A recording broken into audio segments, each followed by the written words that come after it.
99% of people are not willing to do what it takes to make their dreams come true. The Marines have a saying, everybody wants to go to heaven, but nobody wants to die.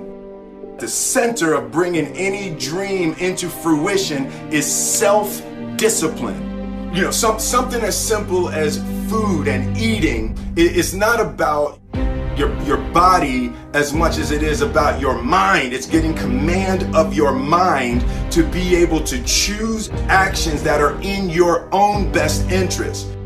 Every day we are choosing shit that's not in our own best interest.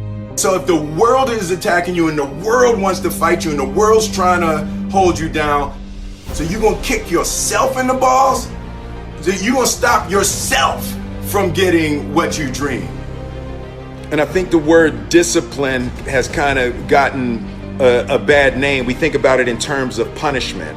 I'm not talking about discipline in that way. I'm talking about discipline in the sense that you forego immediate pleasure for the exchange of long-term self-respect.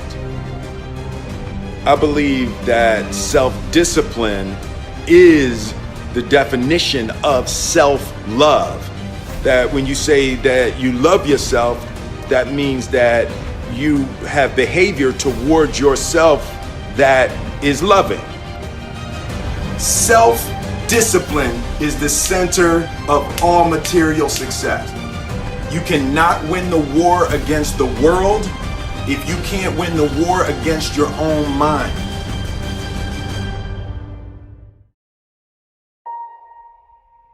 Self-love is when you say to yourself, oh, man, look, I know you and that girl got a real connection. I know y'all vibe, but that's your girl's cousin. So I love you too much to let you do that.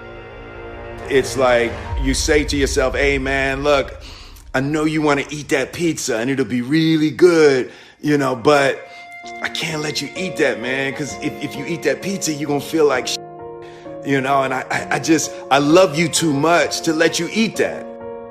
Self-love is, hey, look, I know you got a test on Monday, you know, and I know you really want to go out with your friends. It's Saturday night, you want to go out, but if you fail that test, you're not going to feel good about yourself.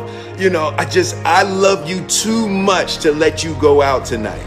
Self-discipline is self-love.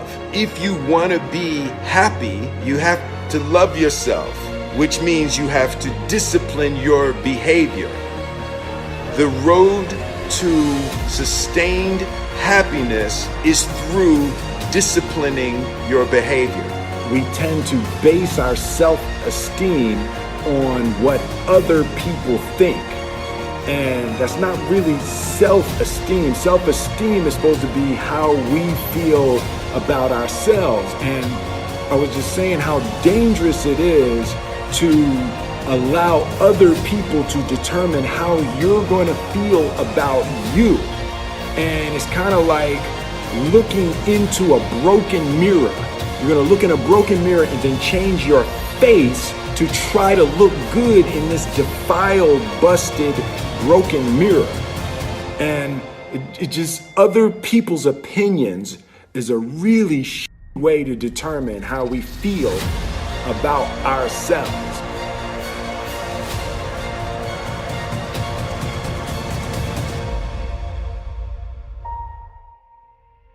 It don't matter whose fault it is that something is broken if it's your responsibility to fix it. For example, it's not somebody's fault if their father was an abusive alcoholic, but it's for damn sure their responsibility to figure out how they're going to deal with those traumas and try to make a life out of it. It's not your fault if your partner cheated and ruined your marriage, but it is for damn sure your responsibility to figure out how to take that pain and how to overcome that and build a happy life for yourself.